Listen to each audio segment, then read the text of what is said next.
கள்ளக்குறிச்சி கருணாபுரம் பகுதியில் ஏராளமானோர் கள்ளச்சாராயத்தால் உயிரிழந்திருக்கக்கூடிய நிலையில இந்த பகுதியில் பாதிக்கப்பட்ட குடும்பங்களை நேரில் சந்தித்து ஆறுதல் தெரிவித்து வருகிறார் இந்திய கம்யூனிஸ்ட் கட்சியினுடைய மாநில செயலாளர் திரு இரா முத்தரசன் அவர்கள். சார் வணக்கம். நிறைய உயிரிழப்புகள் இந்த கருணாபுரம் பகுதியில் ஏற்பட்டிருக்கு. பாதிக்கப்பட்ட மக்களை நேரில் சந்திக்கிறீங்க. அவங்களுடைய கோரிக்கைகள் இல்ல அவங்களுடைய விஷயம் என்னவா இருக்கு? அது பாதிக்கப்பட்ட மக்களுக்கு எப்படி ஆறுதல் சொல்றதுன்னு தெரியல. மிகப்பெரிய ஒரு தாங்கிக் கொள்ள முடியாத ஒரு மிகப்பெரிய துயரமான நிகழ்வு இது. இது இந்த பகுதியில் விசாரிக்கிற பொழுது இந்த சாராயம் விற்பனை என்பது இங்கு தொடர்ந்து நடைபெற்றுக் கொண்டிருக்கிறது. பல 10 ஆண்டுகளாக நடைபெற்றுக் கொண்டிருக்கிறது என்று இந்த பகுதி மக்கள் தெரிவிக்கிறார்கள். குறிப்பாக கல்வராயன் மலையிலிருந்து தான் அங்கே காய்ச்சி அங்கிருந்து பல ஏஜெண்டுகள் மூலியமாக, அதாவது மற்ற உணவுப் பொருட்கள் எப்படி சப்ளை ஆகிறதோ அதே போல் சாராயமும் அங்கிருந்து இங்கே கொண்டு வந்து இங்கே உள்ள விற்பனையாளர்கள், அதாவது பெரிய நிறுவனங்களில் முகவர்கள் வைத்திருப்பதை போல சாராயம் விற்பதற்கான முகவர்கள், அதை கொண்டு வந்து கொடுப்பதற்கான கூரியர் சர்வீஸ் மாதிரி ஆட்கள், இது மாதிரி நடக்குது. இதெல்லாம் நடக்கிற பொழுது வர்ற வழியிலேயே பார்த்தா காவல்துறை அலுவலகம், நீதிமன்ற அலுவலகம், இப்படி எல்லா அலுவலகங்களும் இருக்குது. இவங்களுக்கெல்லாம் தெரியாமையே அது நடக்குது. எப்படி தெரியாமல் இருக்க முடியும் அப்படிங்கிறதான் கேள்வி. இன்றைக்கி நம்ம நிதி கொடுக்கறதோ அல்லது அதிகாரிகளை சஸ்பெண்ட் பண்ணி அது அரசு எடுக்கக்கூடிய வேகமான நடவடிக்கை. அந்த நடவடிக்கை நல்லது தான். ஆனால் உயிரை திருப்பி எப்படி வரும்? இப்போ எண்ணிக்கை ஒரு நாளும் அதிகரிச்சுட்டே இருக்குது. 18ஆம் தேதி இரவு சொல்லும் போது 13 அப்படின்னாங்க, அப்புறம் அடுத்த நாள் 29ன்னாங்க, இப்படி இப்போ 40, 50 அப்படின்னு இந்த எண்ணிக்கை இன்னும் அதிகரிச்சிட்டு இருக்குது.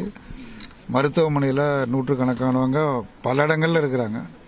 சேலத்தில் இருக்கிறாங்க, பாண்டிச்சேரியில் இருக்கிறாங்க, இங்கே கள்ளக்குறிச்சியில் இருக்கிறாங்க. இப்படி பல்வேறு இடங்களில் மருத்துவமனையில் அனுமதிக்கப்பட்டிருக்கிறாங்க. இது மெத்தனால் கலந்த காரணத்தினால ஏறத்தாழ ஒரு 500-600 பாக்கெட்டு விற்பனை ஆகியிருப்பதாக கூறுகிறார்கள். இந்த விற்பனை செய்தவர் மூலியமாக 500-600 பாக்கெட்டு, குறிப்பாக முதல்ல ஒருத்தர் 2 பேர் குடித்து இறந்து போகிறாங்க. அந்த துக்கத்துக்கு வர்றவங்க உறவினர்கள், சொந்தக்காரவங்க, நண்பர்கள், இவங்கெல்லாம் துக்கத்துக்கு வந்தவங்க பூரா அவ்வளோ பேரும் இது சாப்பிட்ருக்குறாங்க. இதில் பொதுமக்கள் சொல்கிறது ஆட்சித்தலைவர், கலெக்டர், எஸ்பி இவங்க மாதிரி உள்ளவங்க இது சாராயத்தினால சாகலை, இது வேறு மாதிரி வயிற்றுப்போக்கு அதனால் ஏற்பட்ட சாவு அப்படின்னு சொல்லி, அதாவது சட்டம் ஒழுங்கு சரியாக இருக்குது அப்படிங்கிறத நிலைநாட்டுவதற்காக அவர்கள் சொன்ன கருத்து இது. ஆனால் அவர்கள் அந்த 2 பேர் செத்த பொழுது இந்த சாராயம் குடித்ததுனால தான் இறந்து போனாங்கன்னு சொன்னால் இவ்வளவு இழப்பு ஏற்பட்டிருக்காதுன்னு பொதுமக்கள் சொல்கிறாங்க. ஊடகங்களையும் செய்தியில் வந்திருக்குது, நேராகவும் சொல்கிறாங்க. அவங்க ஏன் அப்படி சொல்லி இவ்வளவு சாவுக்கும் இப்போ அவங்க தான் காரணம் என்பது போல் ஆகிவிட்டது. பொதுவாக என்னென்னா இங்கே மட்டும் இல்லை, இப்போ ஏற்கனவே மரக்காணம் அங்கே நடந்து 23 பேர் முதல்ல இறந்து போனாங்க. அந்த துயரம் நீங்குவதற்குள்ளாக இப்பொழுது இங்கே கள்ளக்குறிச்சியில், அதுவும் ஒரு மாவட்டத்தினுடைய தலைநகரம், தலைநகரத்தில் இருக்கிற நகராட்சியில் இருக்கிற வார்டு 9வது 10வது வார்டு, இந்த வார்டு, இந்த ஜனங்க இதில் பாதிக்கப்பட்ட மக்கள் அவ்வளோ பேருமே பெரும்பகுதியினர் தலித் மக்கள். அன்றாடம் கூலி வேலை செய்து பிழைக்கக்கூடியவர்கள், மூட்டை தூக்குற தொழில், மற்ற தொழில்களை செய்யக்கூடிய மிக மிக சாதாரண, நல்ல வீடு வசதிகள் கூட இல்லாத, இப்போ இங்கே பார்த்தீங்கன்னா சரியான சாக்கடை வசதி கூட கிடையாது. சாக்கடை தண்ணியும் சாலையும் எல்லாம் ஒன்றா தான் இருந்துட்டு, எந்த விதமான வசதி வாய்ப்புகளும் இல்லாத மிக மிக சாதாரணமான மக்கள். இந்த சாதாரணமான மக்கள்கிட்ட இதே இடத்துல தான் விற்கிது. விற்கிறவரும் வேற ஒரு இதை சேர்ந்தவர் இல்லை, அவது வகுப்பை சேர்ந்தவர் தான், அவங்களும் அதை விற்றுருக்கிறாங்க. இது காவல்துறை முற்றிலும் உடந்தையாக இருந்திருக்கிறது. என்னுடைய குற்றச்சாட்டு என்னவென்று சொன்னால், இந்த இடம் மட்டுமல்ல, தமிழ்நாட்டில் இன்னும் பல இடங்கள் இருக்கும்.